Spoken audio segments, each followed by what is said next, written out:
12 ज्योतिर्लिंग की कथाएं क्या है? 12 ज्योतिर्लिंग स्टोरी। 12 ज्योतिर्लिंगों की पौराणिक कथाएं। भगवान शिव के 12 ज्योतिर्लिंग देश के विभिन्न भागों में स्थित हैं। इन्हें द्वादश ज्योतिर्लिंग के नाम से जाना जाता है।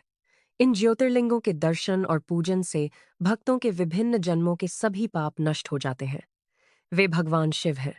आज हम आपको ऐसे ही शुभ ज्योतिर्लिंगों की कथाएं सुनाएंगे। श्री सोमनाथ मंदिर गुजरात प्रांत के काठियावाड़ क्षेत्र में समुद्र तट पर स्थित सोमनाथ मंदिर विश्व प्रसिद्ध है। इस ज्योतिर्लिंग को पहले प्रभास क्षेत्र के नाम से जाना जाता था। यहाँ भगवान श्री कृष्ण ने कुछ समय बिताया था। इस ज्योतिर्लिंग की कथा भी पुराणों में वर्णित है। दक्ष प्रजापति की 27 पुत्रियां थीं। उन सभी का विवाह चंद्रदेव से हुआ था, लेकिन केवल रोहिणी पर ही चंद्रमा का सारा स्नेह और प्रेम था। अपने इस कार्य के कारण दक्ष प्रजापति की अन्य पुत्रियां बहुत दुखी थीं। नाखुश पिता ने चंद्रदेव को कई तरह से समझाया, लेकिन रोहिणी के प्रभाव में आए उनके हृदय पर कोई असर नहीं हुआ। दक्ष क्रोधित हो गए और उन्होंने चंद्रदेव को क्षय रोग से पीड़ित होने का श्राप दे दिया। इस श्राप के कारण चंद्रदेव तत्काल क्षीण होने लगे। जैसे ही वे क्षीण हुए, पृथ्वी पर शीतलता और वर्षा लाने का उनका सारा कार्य रुक गया। चारों ओर हाहाकार मच गया। चंद्रमा भी बहुत दुखी और चिंतित हो गए। उनकी प्रार्थना सुनकर इंद्रदेव और वशिष्ठ आदि ऋषिगण अपने उद्धार के लिए पितामह ब्रह्मा जी के पास गए। सारी बातें सुनकर ब्रह्मा जी ने चंद्रमा से कहा, अपने श्राप से मुक्ति पाने के लिए अन्य देवताओं के साथ पवित्र प्रभास क्षेत्र में जाएं और मृत्युंजय भगवान शिव की आराधना करें। उनकी कृपा से आपका श्राप निश्चित रूप से नष्ट हो जाएगा। ऐसा होगा और आप रोग से मुक्त हो जाएंगे। भगवान ब्रह्मा के आदेशानुसार चंद्रदेव ने भगवान मृत्युंजय की पूजा का सारा कार्य पूरा किया। उन्होंने घोर तपस्या की और मृत्युंजय मंत्र का 10 करोड़ बार जाप किया। इससे प्रसन्न होकर मृत्युंजय भगवान शिव ने उन्हें अमृतत्व का वरदान दिया। चंद्रदेव ने कहा, शोक मत करो, यह वरदान न केवल तुम्हारे श्राप से मुक्ति दिलाएगा, बल्कि प्रजापति दक्ष के वचनों की रक्षा भी करेगा। कृष्ण पक्ष में प्रतिदिन तुम्हारी एक एक कला क्षीण होगी, लेकिन शुक्ल पक्ष में तुम्हारी एक एक कला उसी क्रम में बढ़ेगी। इस प्रकार प्रत्येक पूर्णिमा पर आप पूर्ण चंद्र का आशीर्वाद प्राप्त करेंगे। इस वरदान से दुनिया के सभी प्राणी प्रसन्न हुए। सुधाकर के बाद चंद्रदेव फिर से 10 दिशाओं में सुधा वर्षा का कार्य करने लगे। श्राप से मुक्त होने के बाद चंद्रदेव अन्य देवताओं के साथ भगवान मृत्युंजय से प्रार्थना की कि हे प्रभु, आप यहाँ माता पार्वती जी के साथ हमेशा के लिए निवास करें अपनी पूरी शक्ति से। भगवान शिव ने उनकी प्रार्थना स्वीकार की और ज्योतिर्लिंग के रूप में माता पार्वती जी के साथ यहाँ निवास करने लगे। पवित्र प्रभास क्षेत्र में स्थित इस सोमनाथ ज्योतिर्लिंग की महिमा महाभारत, श्रीमद् भागवत और स्कंद पुराण में विस्तृत रूप से वर्णित है। चंद्रमा का नाम सोम भी है। उन्होंने भगवान शिव को अपना नाथ स्वामी मानकर यहाँ तपस्या की, इसलिए इस ज्योतिर्लिंग को सोमनाथ कहा जाता है। श्री मल्लिकार्जुन आंध्र प्रदेश में कृष्णा नदी के तट पर दक्षिण दिशा में स्थित है। श्री मल्लिकार्जुन ज्योतिर्लिंग को कैलाश नामक श्री शैल पर्वत पर स्थित माना जाता है। इसकी महिमा और महत्व का वर्णन महाभारत, शिव पुराण और पद्म पुराण जैसे धार्मिक ग्रंथों में विस्तार से किया गया है। पुराणों में इस ज्योतिर्लिंग की कथा इस प्रकार है। एक समय की बात है, भगवान शंकर के 2 पुत्र श्री गणेश और श्री कार्तिकेय स्वामी विवाह को लेकर आपस में लड़ने लगे। प्रत्येक का आग्रह था कि मेरा विवाह पहले हो। उन्हें लड़ते देखकर भगवान शंकर और माता पार्वती ने कहा, तुम में से जो पृथ्वी का चक्कर लगाकर पहले आएगा, वह लौट कर आएगा और उसका विवाह पहले होगा। अपने माता पिता से यह सुनकर श्री कार्तिकेय स्वामी अपनी सवारी मोर पर बैठकर तुरंत पृथ्वी का चक्कर लगाने के लिए दौड़े। गणेश जी के लिए यह कार्य बहुत कठिन था। एक तो उनका शरीर स्थूल था और उनकी सवारी भी छोटा चूहा था। वे दौड़ में स्वामी कार्तिकेय का मुकाबला कैसे कर पाते? लेकिन उनकी बुद्धि उनके शरीर जितनी ही सूक्ष्म और तीक्ष्ण थी। उन्होंने पृथ्वी का चक्कर लगाने का एक आसान तरीका खोज निकाला।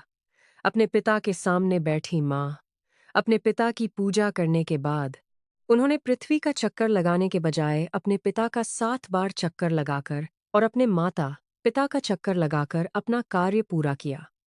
उनका कार्य शास्त्रों के अनुसार भी पूरा हुआ। यह सब देखकर स्वामी कार्तिकेय अत्यंत क्रोधित हुए और क्रौंच पर्वत हुए पर चले गए। लेकिन माता पार्वती उन्हें मनाने वहां गईं। जब कार्तिकेय को पता चला कि उनके माता पिता यहाँ आने वाले हैं, तो कार्तिकेय वहां से किसी दूसरे स्थान पर चले गए जहां माता पार्वती और भगवान शिव ने अपने पुत्र की प्रतीक्षा की थी। वह स्थान अब श्री शैलम के नाम से जाना जाता है। अपने पुत्र से व्यथित होकर उन्होंने ज्योतिर्लिंग का रूप धारण किया और वहां रहने लगे, और तब से मल्लिकार्जुन ज्योतिर्लिंग के नाम से प्रसिद्ध हुए। मल्लिक का अर्थ है पार्वती और अर्जुन का अर्थ है शिव। यह मल्लिकार्जुन शिवलिंग उन सभी भक्तों की सभी सात्विक इच्छाओं को पूरा करता है जो दर्शन, पूजा और आराधना करते हैं। वे सभी प्रकार के शारीरिक, दैवी और भौतिक बाधाओं से मुक्त हो जाते हैं। श्री महाकालेश्वर यह अत्यंत पवित्र ज्योतिर्लिंग मध्य प्रदेश के उज्जैन शहर में क्षिप्रा नदी के तट पर स्थित है। उज्जैन प्राचीन काल में इसे उज्जैनी के नाम से जाना जाता था। इसे अवंतिकापुरी भी कहा जाता था। यह भारत के सबसे पवित्र सप्तपुरियों में से एक है। महाकाल ज्योतिर्लिंग की महिमा का वर्णन महाभारत, शिव पुराण और स्कंद पुराण में विस्तार से किया गया है। इसमें इस प्रकार एक कथा बताई जाती है कि एक समय की बात है, अवंतिकापुरी में वेदों और तपस्याओं में लीन एक अत्यंत तेजस्वी ब्राह्मण रहता था। एक दिन दुष्ण नाम का एक अत्याचारी राक्षस वहां उसकी तपस्या भंग करने आया। भगवान ब्रह्मा से वरदान प्राप्त करने के बाद वह बहुत शक्तिशाली हो गया था। उसके अत्याचारों से चारों ओर आतंक मच गया था। ब्राह्मण को कष्ट में देखकर सभी प्राणियों का कल्याण करने वाले भगवान शंकर वहां प्रकट हुए।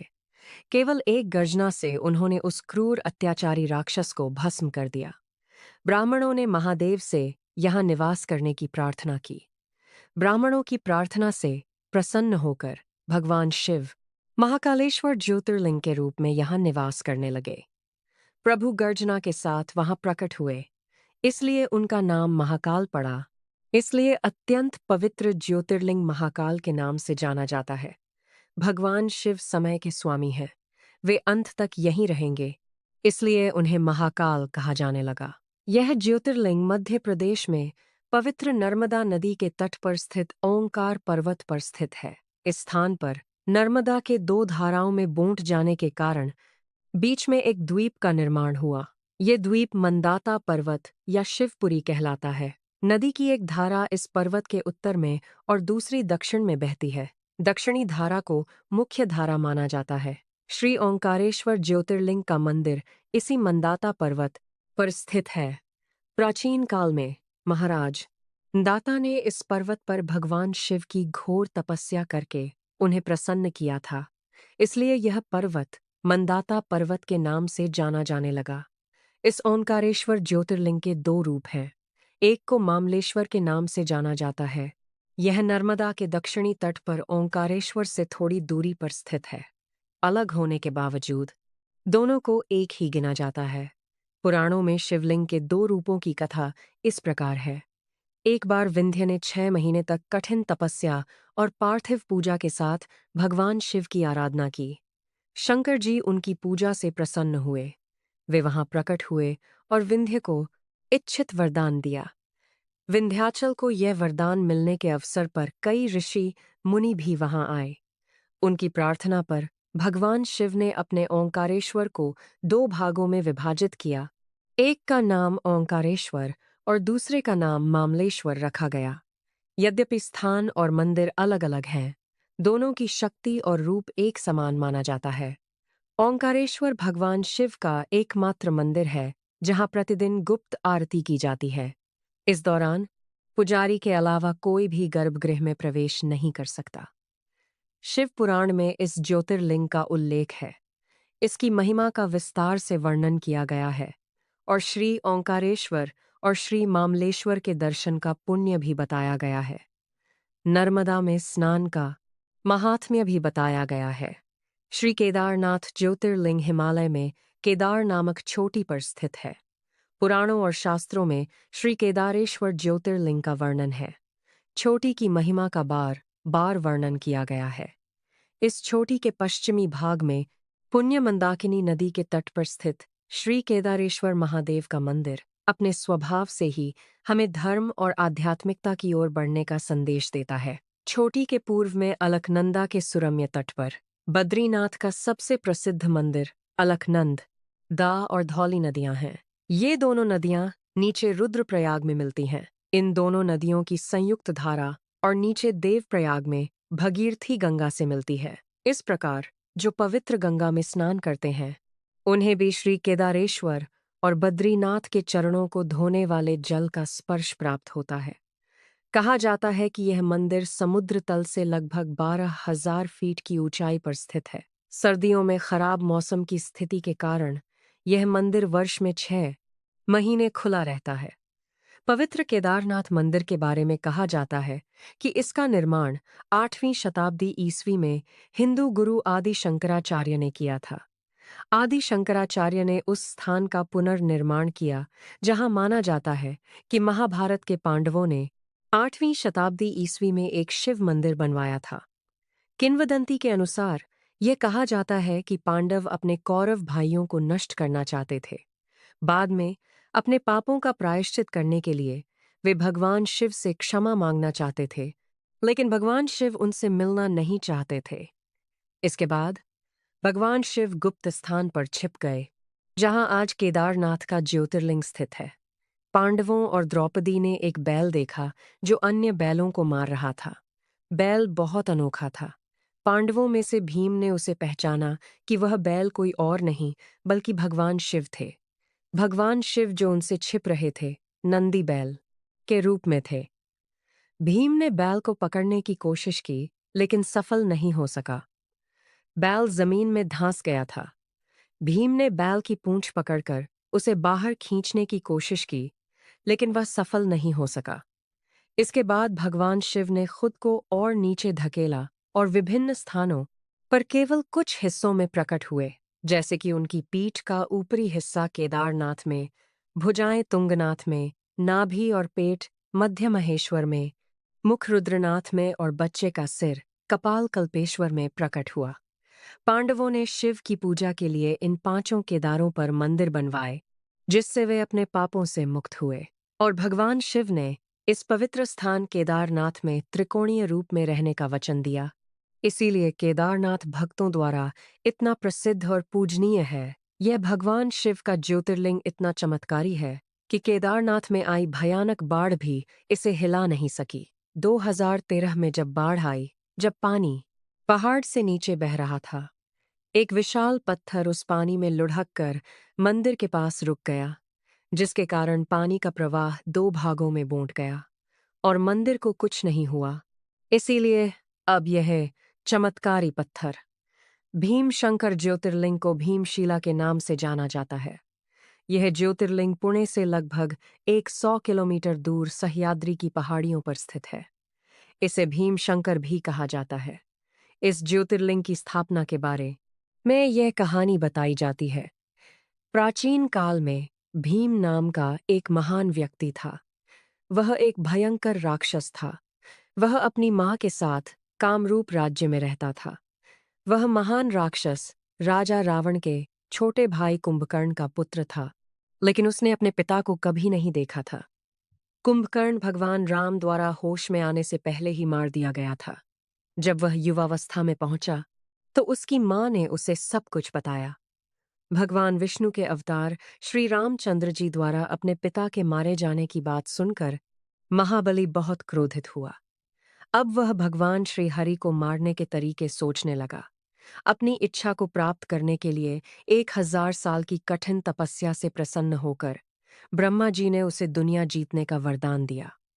अब ब्रह्मा जी के उस वरदान के प्रभाव से राक्षस ने सभी प्राणियों को सताना शुरू कर दिया और देवताओं के लोक पर हमला कर दिया।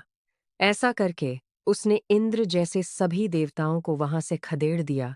अब भीम का देवताओं के पूरे लोक पर नियंत्रण था।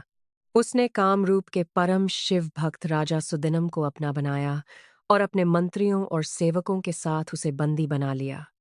इस प्रकार धीरे धीरे उसने सभी लोगों पर अपना अधिकार स्थापित कर लिया। उसके अत्याचारों के कारण वेद, पुराण, शास्त्र और स्मृतियां पूरी तरह से हर जगह से गायब हो गईं। उसने किसी को भी कोई धार्मिक गतिविधि नहीं करने दी। इस प्रकार यज्ञ, दान, तपस्या आदि के सभी कार्य पूरी तरह से रुक गए। ऋषि, मुनि और देवता भीम के अत्याचारों के भय से डर गए। उन्होंने भगवान शिव की शरण ली और उनसे अपनी और अन्य सभी प्राणियों की पीड़ा को रोकने की प्रार्थना की।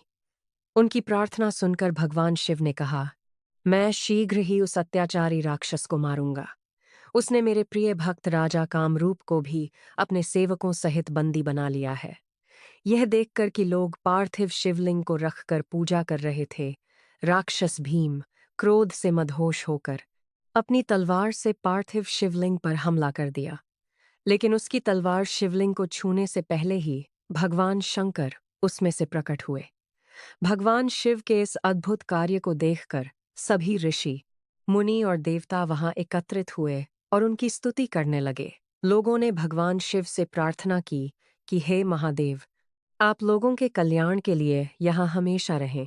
इस क्षेत्र का वर्णन शास्त्रों में अपवित्र बताया गया है। भगवान शिव ने सभी की प्रार्थना स्वीकार की और ज्योतिर्लिंग के रूप में वहां हमेशा के लिए निवास करने लगे। उनकी यह ज्योतिर्लिंग भीमेश्वर के नाम से प्रसिद्ध हुई। काशी विश्वनाथ ज्योतिर्लिंग, काशी विश्वनाथ मंदिर भारत के उत्तर प्रदेश राज्य के वाराणसी शहर में पवित्र गंगा नदी के तट पर स्थित है। वाराणसी भारत के सबसे लंबे समय तक बसे शहरों में से एक है, जिसे बनारस या काशी के नाम से भी जाना जाता है, और यह भारत के सबसे पुराने शहरों में से एक है। बनारस भारत के सबसे पवित्र शहरों में से एक है और कई महत्वपूर्ण हिंदू मंदिरों का घर है। बनारस को उस स्थान के रूप में भी जाना जाता है जहां आयुर्वेद और योग परंपराओं के निर्माता पतंजलि रहते और पढ़ाते थे। यह एक महत्वपूर्ण बौद्ध शहर भी है, क्योंकि कहा जाता है कि बुद्ध ने यहीं अपना पहला उपदेश दिया था। इस पवित्र शहर में गंगा नदी के तट पर कई घाट हैं, लेकिन इन सब से ऊपर यह भगवान शिव का शहर है। कहा जाता है कि केवल वही लोग जो भगवान शिव को चाहते हैं यहाँ आकर मोक्ष प्राप्त कर पाएंगे। मोक्ष प्राप्त करने और जन्म मृत्यु के चक्र से मुक्त होने के लिए सबसे महत्वपूर्ण तीर्थ स्थलों में से एक यह माना जाता है कि काशी विश्वनाथ पहला ज्योतिर्लिंग था जिसने धरती को चीरकर आकाश तक प्रकाश डाला और ऐसा करके सभी अन्य देवताओं पर अपनी श्रेष्ठता स्थापित की। इस मंदिर में ज्योतिर्लिंग के साथ शक्तिपीठ भी है। इस मंदिर में शिव को विश्व स्वरूप भी कहा जाता है, जिसका अर्थ है ब्रह्मांड का शासक। पुराणों में इस ज्योतिर्लिंग की उत्पत्ति के बारे में केवल एक ही कहानी बताई गई है। एक समय की बात है, ब्रह्मांड के निर्माता ब्रह्मा और सृष्टि के पालक भगवान विष्णु के बीच उनकी श्रेष्ठता को लेकर बहस हुई। उन्हें परखने के लिए शिव एक प्रकाश के विशाल अंतहीन स्तंभ के रूप में ज्योतिर्लिंग के रूप में प्रकट हुए। यह निर्धारित करने के लिए कि कौन अधिक शक्तिशाली था, भगवान विष्णु ने वराह का रूप धारण किया और नीचे की ओर जाने का प्रयास किया, जबकि ब्रह्मा ने स्तंभ के शीर्ष तक उड़ने का रूप लिया। लंबे समय तक स्तंभ का अंत खोजने का प्रयास करने के बाद ब्रह्मा ने अहंकारवश झूठ बोला और कहा कि उन्हें स्तंभ का अंत मिल गया है और साक्षी के रूप में कौतुकी फूल दिखाया, जबकि भगवान विष्णु ने ईमानदारी से कहा कि उन्हें इसका अंत नहीं मिला और अपनी हार स्वीकार की। फिर भगवान शिव ने क्रोधित भैरव का रूप धारण किया और ब्रह्मा का 5वां सिर काट दिया और उन्हें श्राप दिया कि उनकी पूजा नहीं की जाएगी और भगवान विष्णु की पूजा प्रत्येक मंदिर में उनके समान की जाएगी। कहा जाता है कि पृथ्वी पर जहां यह स्तंभ गिरा था वह बाद में काशी विश्वनाथ कहलाया। त्र्यंबकेश्वर ज्योतिर्लिंग ब्रह्मगिरी नामक पर्वत पर स्थित है। यह वही स्थंदिर आन है जहां से गोदावरी नदी का उद्गम होता है। इस ज्योतिर्लिंग की सबसे बड़ी विशेषता यहाँ स्थित 3 छोटे लिंग हैं, जो ब्रह्मा, विष्णु और शिव के प्रतीक माने जाते हैं। पौराणिक कथाओं के अनुसार भगवान ब्रह्मदेव ने भगवान शिव को प्रसन्न करने के लिए तब से यह पर्वत ब्रह्मगिरी पर्वत के नाम से जाना जाता है। कहा जाता है कि वहां ब्रह्मगिरी पर्वत के बीच में एक आश्रम था, जहां महान ऋषि गौतम रहते थे। एक बार भारी अकाल और सूखे के कारण सभी मनुष्य वहां से निष्कासित कर दिए गए थे। इसके साथ ही सभी पशु भी भागने लगे। यह देखकर ऋषि गौतम ने जल के देवता वरुण देव की तपस्या की। उनकी तपस्या से प्रसन्न होकर वरुण देव ने उन्हें एक तालाब का उपहार दिया, जिसमें अंतहीन जल था। ऋषि गौतम ने सभी प्राणियों की मदद के लिए जल का उपयोग किया। ऋषि गौतम को लोगों से अधिक प्रेम और स्नेह मिला, इसलिए ऋषि गौतम ने अधिक पुण्य प्राप्त किया। लेकिन जल्द ही आश्रम के अन्य ऋषियों को इससे ईर्ष्या होने लगी और वे ऋषि गौतम का अपमान करने लगे। जैसे ही भगवान गणेश प्रकट हुए, सभी ऋषियों ने उनसे ऋषि गौतम का अपमान करने का अनुरोध किया। इस पर गणेश ने उन्हें समझाने की कोशिश की, लेकिन जब सभी ऋषि सहमत नहीं हुए, तो गणेश को एक कमजोर ऋषि का अपमान करने के लिए मजबूर होना पड़ा। उन्होंने गाय का रूप धारण किया और ऋषि के आश्रम में पहुंचे।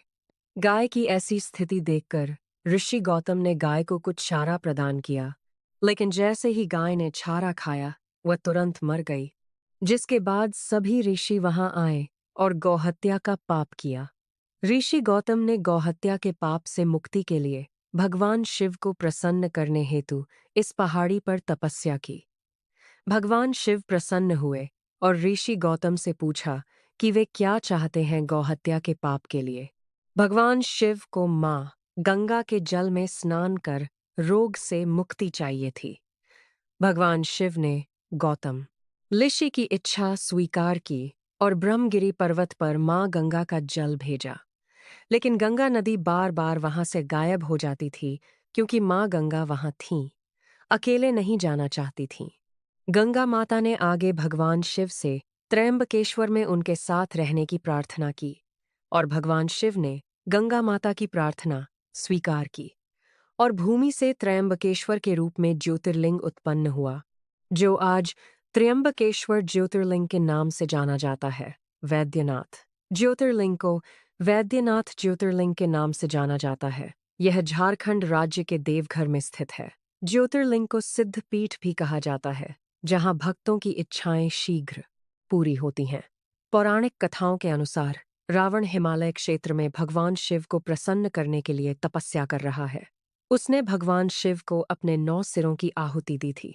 जैसे ही वह अपना 10वां सिर चढ़ाने वाला था, भगवान शिव उसके सामने प्रकट हुए और पूछा कि वह क्या चाहता है।